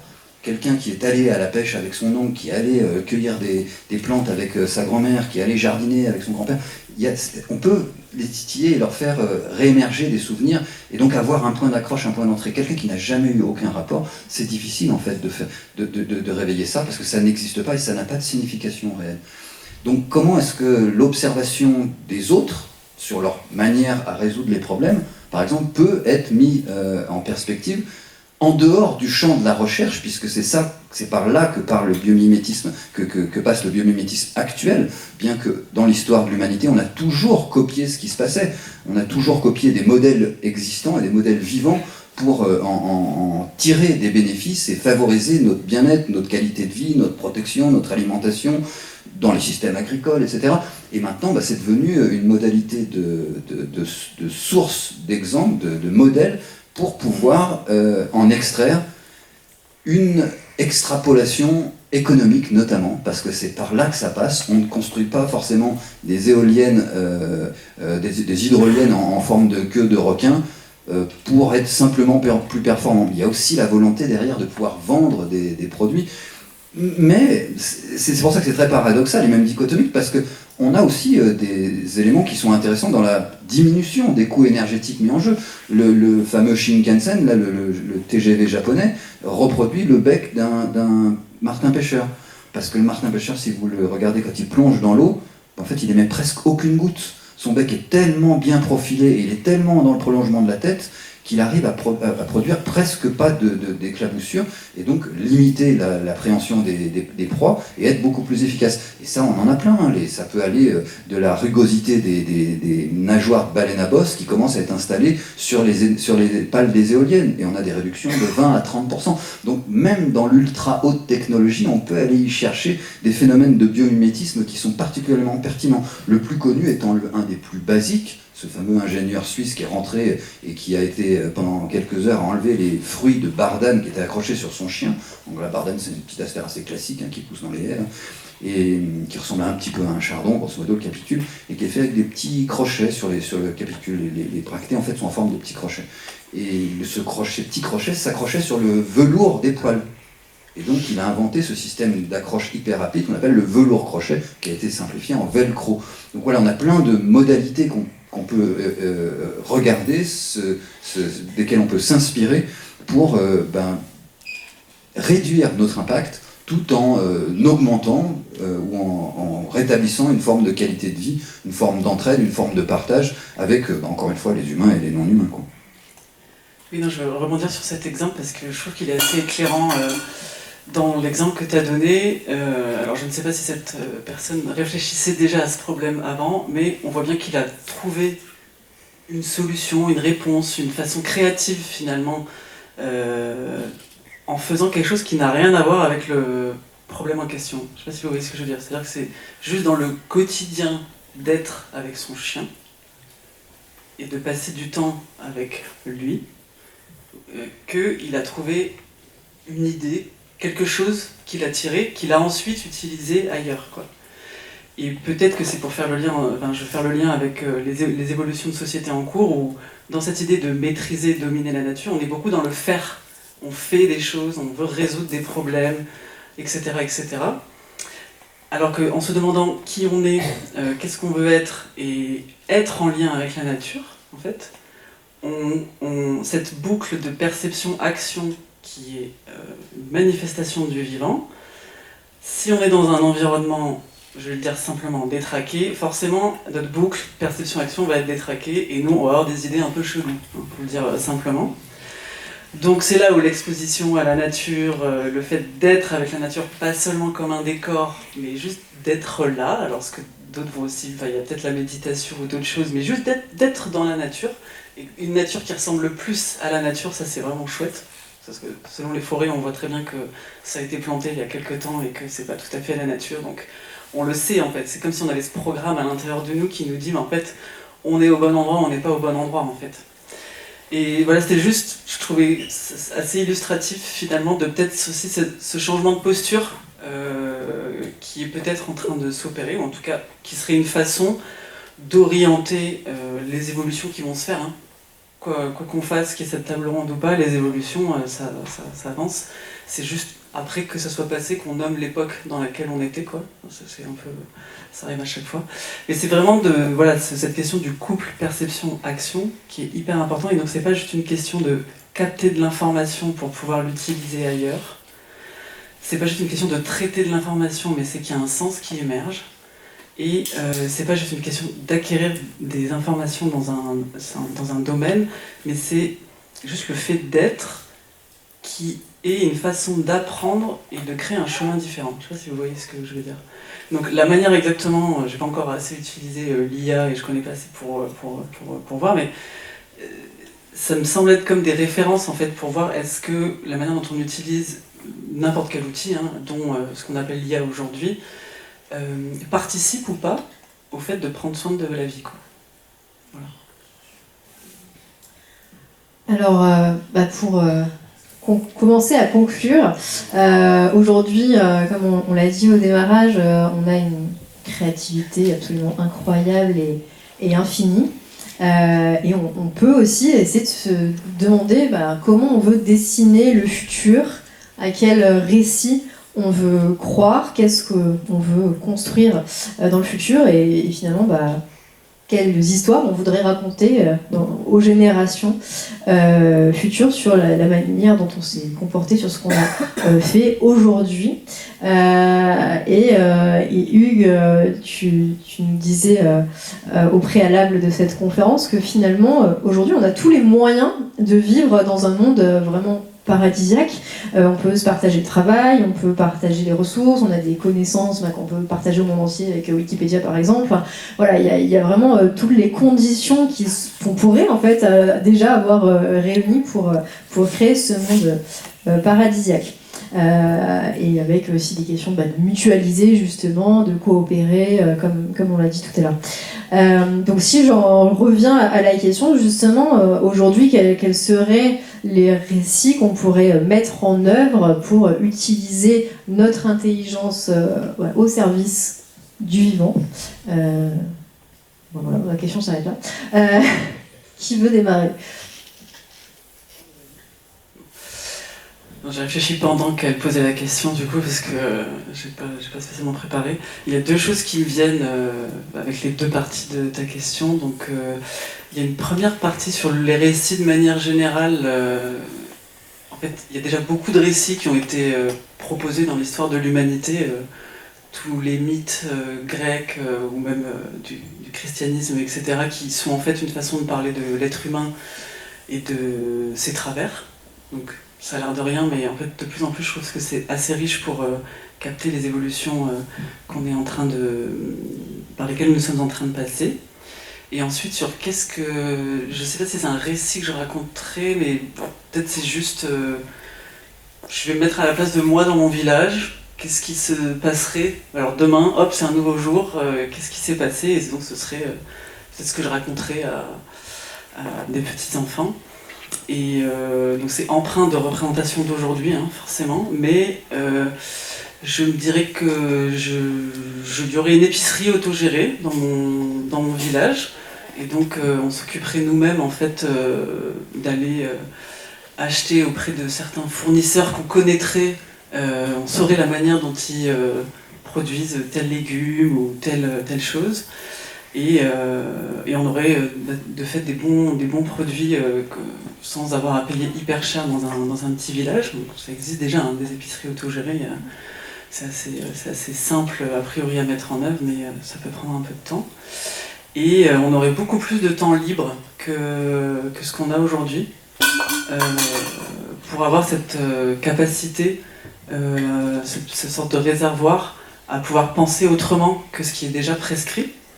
Parce qu'en fait, c'est parfois très utile, on a une route et un trottoir, donc on va pas peut-être se poser la question à chaque fois, mais ça nous met dans des sillons, dans des façons de faire, etc. etc. Donc, quels espaces un peu différents on a. Et oui, on aurait plus de temps libre, plus de jeux aussi. Ce serait, je sais pas, autour de jeux qu'on rencontrerait ses voisins, par exemple. Voilà. Et qu'est-ce qui me vient d'autre, et peut-être qu'il y aurait beaucoup plus de choses comestibles qui seraient plantées dans la rue. En fait, moi je rêve un côté un peu naïf et mythique de ce que je vais dire, mais c'est vrai que je rêverais de pouvoir m'alimenter simplement en me baladant, en tout cas pour une partie, d'un point A à un point B, en marchant dans la rue. Je trouverais ça vraiment trop chouette, quoi. Ce serait vraiment hyper joyeux pour moi, en fait, comme type de monde. Voilà, après je laisse la place aux autres, je pourrais dire d'autres trucs. C'est ton côté chasseur-cueilleur qui ressurgit. Voilà, et je chasserai bien sûr les méchants. Non, je rigole. Mais voilà, un avenir facile à dessiner, pour le coup, avoir partagé l'alimentation, qui est quand même une des bases, qui est la base essentielle de la vie des humains. Sans alimentation, il n'y a pas d'humanité. Et donc sans les modalités agricoles, et vous savez comment les agriculteurs se portent plutôt mal, et ben on met en péril la société, alors que le luxe fait du bénéfice, la pétrochimie fait du bénéfice. Le luxe, c'est par définition ce dont on n'a pas besoin, quoi. Et les paysans crèvent la gueule ouverte. Donc c'est quand même terrible, mais peut-être que le récit, donc là on parle un peu sans filet, mais peut-être que le récit qu'on a à faire, il pourrait commencer par analyser, regarder ce qui s'est passé, notamment, si je prends les exemples que tu as cités, au moins un que tu as cité clairement, les religions et les religions monothéistes, où on a une description de la Genèse assez claire, où l'homme a été placé comme dominant, doit maîtriser les autres espèces. Alors est-ce que c'est une erreur de traduction? C'est des choses qui se discutent actuellement. Est-ce que c'est pas vous protégerez les espèces, auquel cas on n'en serait peut-être pas au même endroit? Mais quoi qu'il en soit, il y a quand même quelque chose d'assez hérétique dans nos comportements, si tant est qu'on est religieux, je ne le suis pas, mais peut-être qu'il y en a. Comment est-ce qu'on peut vénérer un être supérieur, un être qu'on n'a d'ailleurs jamais vu, et vénérer son travail de 6 jours incroyable, son repos du 7e jour, et nous ravager tout ce qu'il a fait sans jamais se poser la moindre question, donc de piétiner, de fouler aux pieds les réalisations de son Dieu, qu'on appelle la création, ou le vivant, ou la biodiversité, en fonction d'où on se place. Et ça nous amène vers un autre système de religion moderne, tu l'as évoqué, ou en tout cas à demi-mot aussi, ce système pyramidal qui consiste à accumuler, au bénéfice de quelques-uns, le travail énorme d'un certain nombre. Donc évidemment, c'est à l'opposé du partage des richesses, et ça nous a fait rentrer dans ce monde qu'on appelle l'anthropocène, qui est maintenant un nom officiellement acté, mais il y a eu des débats, est-ce qu'on l'appellerait pas le poubellifère supérieur, parce qu'on enterre nos poubelles. Alors certes, maintenant on va commencer à récupérer du compost et le remettre à la terre, c'est une très bonne chose, mais on enterre nos poubelles, donc comme on les enterre, il n'y a pas d'oxygène, donc elles minéralisent, matière organique compris. Donc dans 2 millions d'années, quand des extraterrestres vont venir sur Terre, ils vont voir des poubelles partout, ils pourraient l'appeler le poubellifère. On a failli l'appeler le galinocène, parce qu'on mange, en France on a tué 850 millions de poulets l'année dernière, donc c'est des centaines de milliards de poulets qui sont tués chaque année, et donc on balance des os de partout, ils ne sont pas tous consommés, il y en a certains qui se minéralisent et qui se fossilisent, donc on trouvera des traces de poules partout. Le galinocène. Et finalement, peut-être le mot le plus adapté, c'est peut-être pas l'anthropocène, parce que l'humain peut vivre dans son environnement, ça a été le cas, on espère que ça va redémarrer à large échelle, mais c'est peut-être le capitalocène, cette notion de faire travailler un certain nombre de gens, si possible plus loin, si possible en les payant pas, si possible en réduisant les normes sociales, en les nivelant par le bas, etc., pour rentrer dans un système de domination institutionnalisé et quasi religieux. Alors, comment est-ce qu'on peut redessiner un avenir plus serein, un récit plus attrayant? Peut-être en replaçant ce qu'on a évoqué au départ, ces notions d'intelligence. C'est quoi? C'est la mémoire, c'est l'apprentissage, l'intelligence. Il y a des plantes qui apprennent, il y a des champignons qui apprennent, il y a des animaux qui apprennent. C'est le fait de voir. Ok, les animaux voient. Je vous ai dit tout à l'heure que les plantes voient. Il y a une plante qui s'appelle, qui est une liane grimpante qu'on trouve en Amérique du Sud, qui est capable de voir véritablement, pas avec des yeux, la forme des autres feuilles qu'il y a autour d'elle, et de les copier. Et donc elle a 10 modèles de feuilles qu'elle peut fabriquer quand elle est en train de grimper sur une de ces plantes-là. Bon, c'est quand même des capacités d'analyse, de sensorielle et d'analyse qu'on a du mal à mettre dans la peau d'une plante. Est-ce que c'est l'empathie ? Les corbeaux se réconfortent quand il y en a un qui est blessé ou qu'il y en a un qui est triste. On a peu d'exemples, mais on en a. Est-ce que c'est compter ?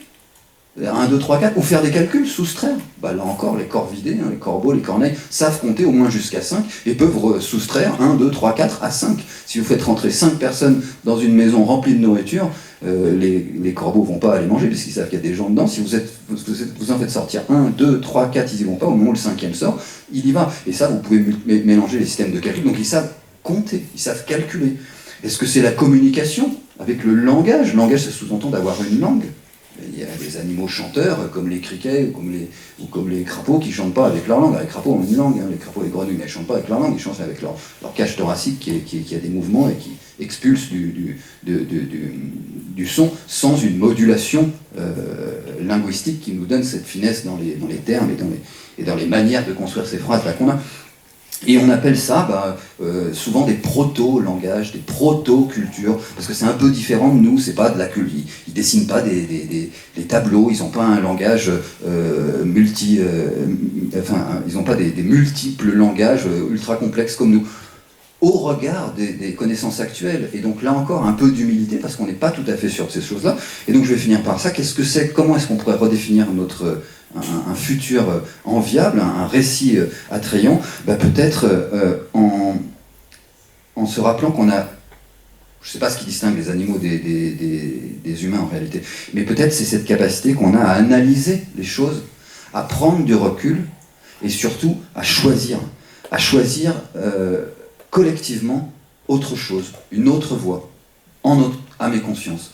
C'est peut-être ça une différence qu'on peut avoir avec les animaux et qui nous permettrait justement, avec un peu d'humilité, humilité c'est la même racine qu'humain et qu'humus, ça nous permettrait peut-être de remettre un peu les pieds dedans, sur terre, dans la terre, et de reprendre pied, reprendre corps et reprendre âme avec tout ce qui nous entoure.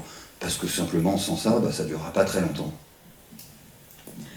Je rebondis sur ce que tu disais, cette capacité à prendre du recul, c'est ce que j'ai lu aussi dans un livre qui s'appelle La Petite Princesse de Jean-Pierre Goup. Peut-être qu'il y en a certaines parmi vous qui l'ont lu aussi, ou qui l'ont vu. Il est passé en conférence à Lyon il y a quelques mois, et lui il développe un peu cette thèse qu'on pourrait devenir un homo biosphéris, donc un homme, une espèce humaine dont la mission c'est de permettre à la Terre de se voir elle-même, c'est le vivant qui se regarde, et de par les technologies qu'on peut développer, d'être capable aussi de prendre soin de la Terre, de faire des diagnostics peut-être de menaces qu'il pourrait y avoir sur le vivant, et de prendre aussi des mesures pour essayer d'y remédier et d'être un peu des guérisseurs de la Terre au lieu d'être une espèce qui va être...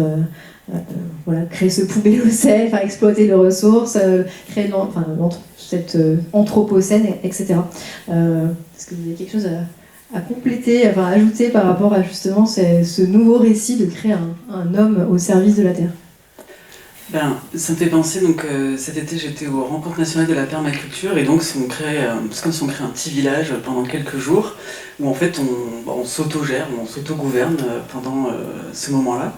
Donc tout le monde a une représentation un peu différente de ce qui se passe, mais en soi on a cette possibilité-là.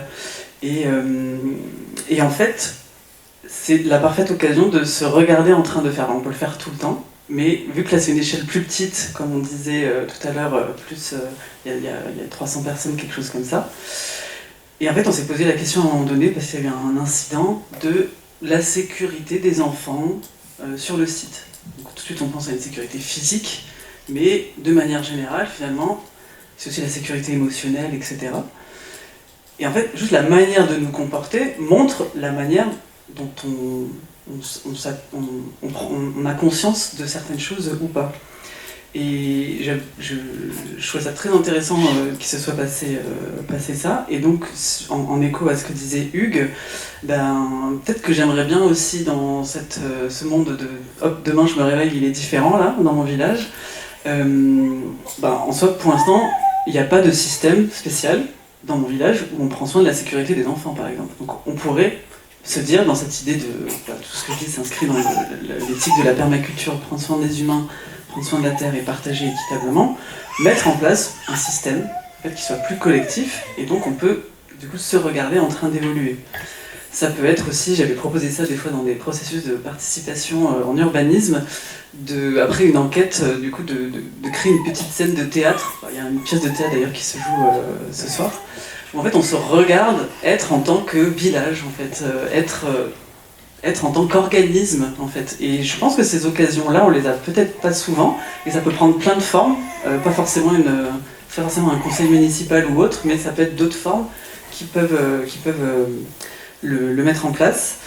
Donc ouais, voilà, ce côté. C'est vrai, le côté jeu et théâtre, c'est quand même des espaces-temps d'apprentissage qui sont aussi dans le vivant, quoi. Enfin, le jeu est la base de l'apprentissage, et finalement on joue assez peu dans la vie quotidienne. Voilà, je pourrais dire d'autres trucs, mais voilà.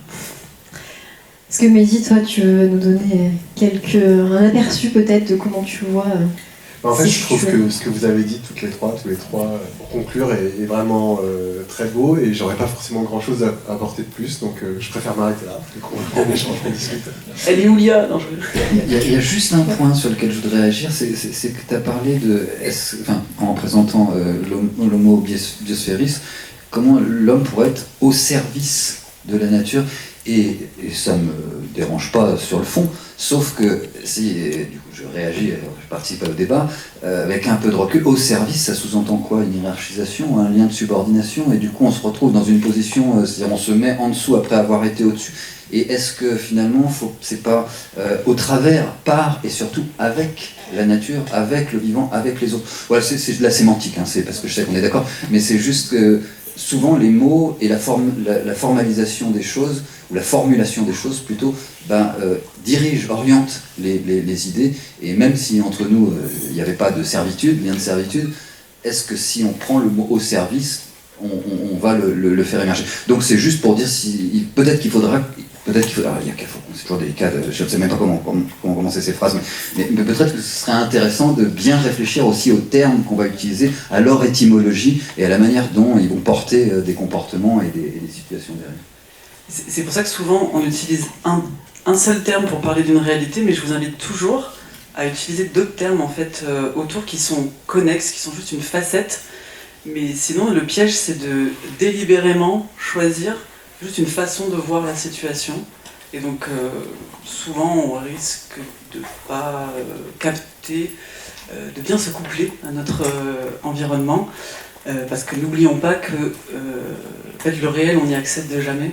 C'est toujours des images qui sont en fait projetées sur notre cerveau, même si je prends la vue, il n'y a pas tout le monde qui voit, mais je crois que c'est 20% de ce qui est capté réellement qui arrive sur le corps genouillé, et ensuite c'est 3-5% qui fait une image, des informations du réel qui crée une image dans notre cerveau. Donc en fait, c'est-à-dire que c'est plutôt notre cerveau qui crée notre image que ce qu'on croit voir, quoi. Donc plus on se couple à la nature, plus on est proche du réel, en fait. Ok, merci pour ces précisions. Pour conclure, parce que j'aime bien aussi qu'on arrive à des actions concrètes, des conseils concrets. Donc je retiens ce que vous avez bien dit à se reconnecter d'une certaine manière à la nature, que c'est indispensable.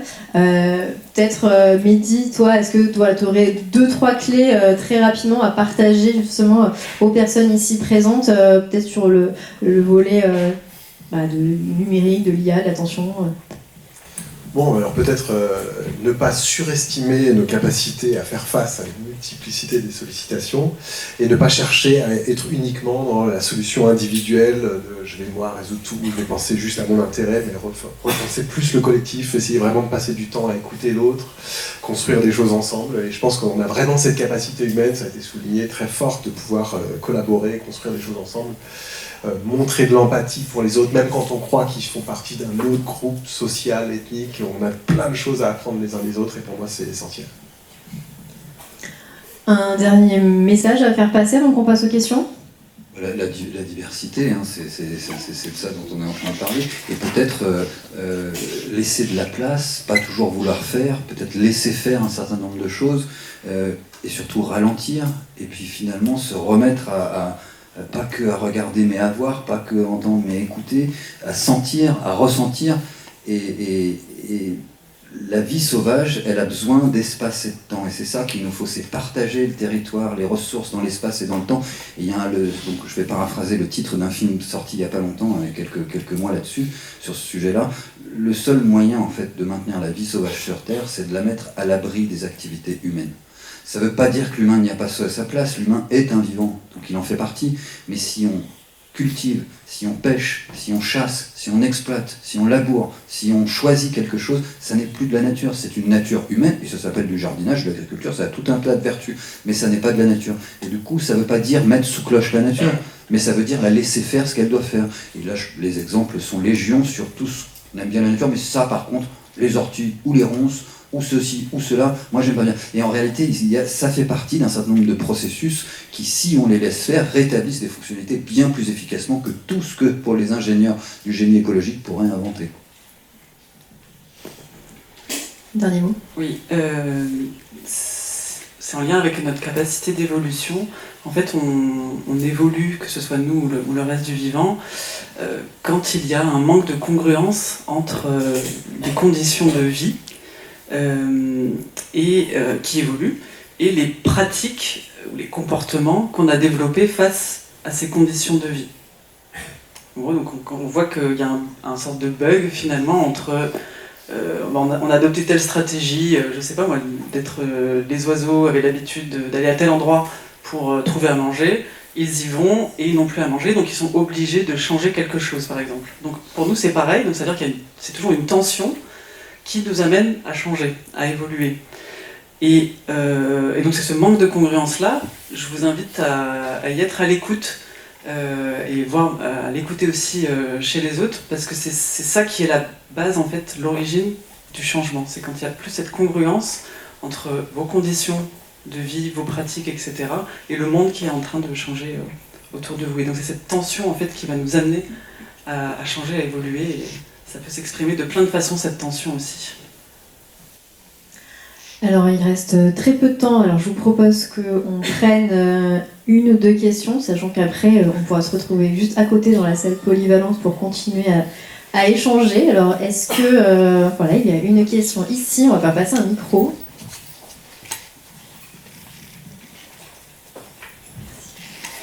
Merci et merci pour ce partage, en fait, très intéressant et très enrichissant. Il y a néanmoins deux éléments qui, à mes yeux, n'ont pas été suffisamment creusés. Le premier, c'est pourquoi est-ce qu'on est, les humains, dans ce système de domination depuis très longtemps et dont on voit les effets délétères sur la nature extérieure, si on peut l'appeler comme ça, mais aussi sur un système de société qui est très dans la domination, la soumission, donc la comparaison, donc le jugement, et pas du tout sur la deuxième loi de la jungle, qui n'est plus pas la loi du plus fort, mais la loi, effectivement, comme tu l'as dit, Hugues, de la solidarité.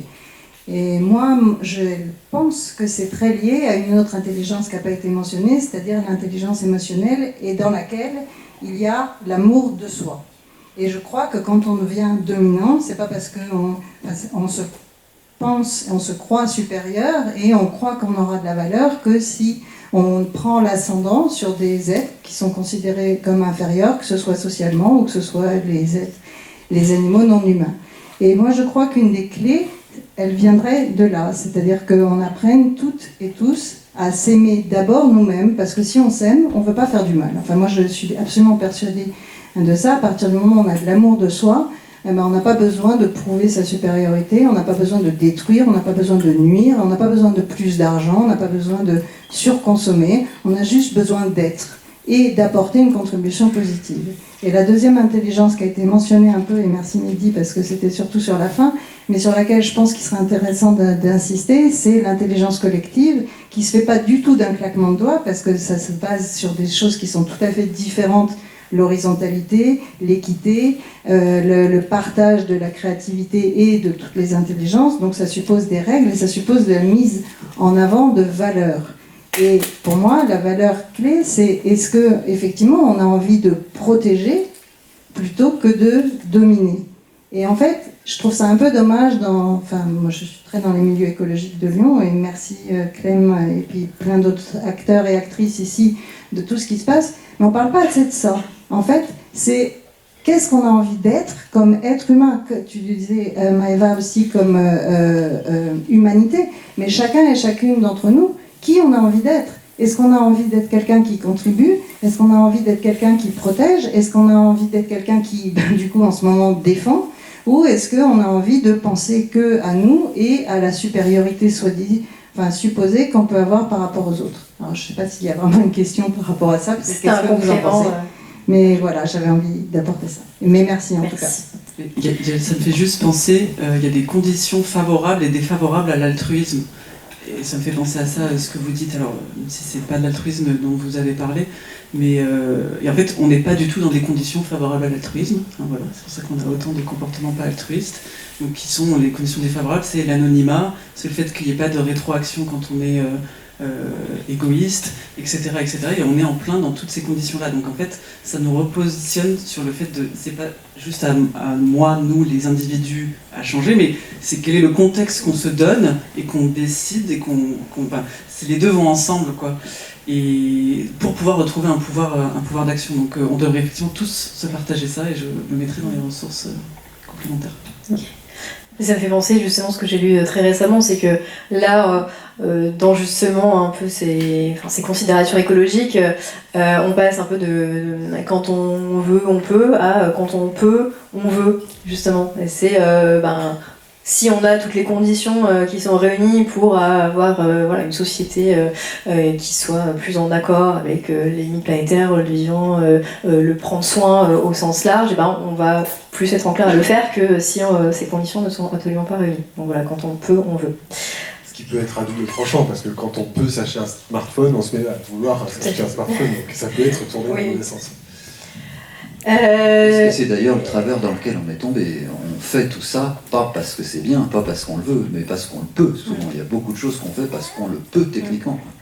Et peut-être pour rebondir aussi sur la question des valeurs, on est tombé peut-être dans une illusion, on a exacerbé un type de valeur, une valeur économique, et donné moins d'importance à d'autres valeurs humaines ultra importantes. Qu'est-ce que c'est la dignité humaine finalement? Je suis bien d'accord. Et pourquoi on n'en parle pas plus? C'est vachement beau, c'est important, on peut le favoriser, donc on peut penser aussi notre rapport à la société dans une multiplicité de valeurs auxquelles on souhaite contribuer.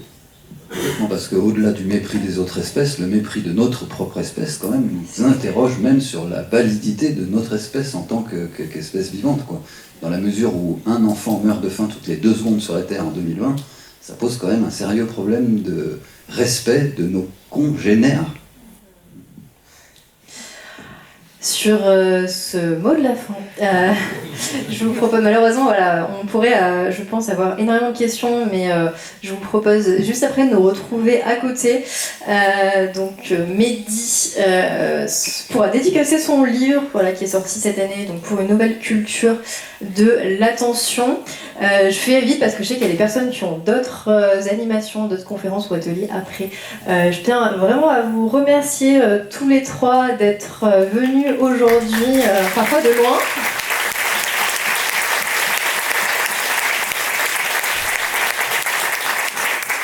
Et quelques derniers mots. Donc, merci beaucoup à nos 75 bénévoles qui sont présents ce week-end pour mener à bien cet événement aussi. certains et certaines sont dans la salle, donc vraiment merci beaucoup à vous. Donc voilà, c'est peut-être aussi une manifestation un peu d'intelligence collective pour mener à bien ce genre d'événement. Merci aussi à tout un tas de partenaires qui nous ont aidés à organiser cet événement, soit par leur concours financier, soit par la visibilité, soit par de l'aide logistique, soit par du prêt de lieu. Enfin voilà, tous les partenaires sont mentionnés. Et quelques petites informations pour la suite. Donc comme Maëva, tu l'avais évoqué, ce soir à 19h30, on a un super spectacle qui est joué qui s'appelle le syndrome de l'hippocampe que je vous recommande chaudement. Donc 19h30 ici, il y a encore des places, donc vous pouvez vous inscrire au stand de l'association à l'entrée du château. Et vous avez peut-être vu aussi qu'on a énormément d'exposants avec nous, donc on a une 60aine d'exposants principalement locaux qui sont présents, qui proposent des produits, des services, il y a des associations du territoire qui sont là, donc c'est le moment aussi d'aller les voir, aller les rencontrer. Elles parlent aussi bien d'énergie que de funéraire, que de voilà, produits cosmétiques ou habits pour les enfants. Enfin, vraiment, le panel est très très large. Donc, vous pouvez aussi rencontrer aujourd'hui des centaines de personnes qui sont engagées dans ces structures-là, effectivement, parce que le changement passe à tous les niveaux, à échelle individuelle et échelle collective. Et donc, vous avez des exemples aussi de structures qui transforment un peu l'économie de notre territoire. Sachez enfin que cette conférence a été filmée, donc si vous voulez la revoir, si vous voulez la partager autour de vous, elle sera disponible, alors, pas tout de suite, mais je pense que dans quelques semaines, on la mettra sur notre chaîne YouTube. Et n'hésitez pas aussi à suivre l'association The Greener Good sur les réseaux sociaux ou sur nos newsletters, parce qu'on organise plein d'événements toute l'année. L'année prochaine, on a une très belle programmation qui arrive, et ce sera aussi les 10 ans du Greener Festival l'année prochaine, donc on va faire quelque chose de beau.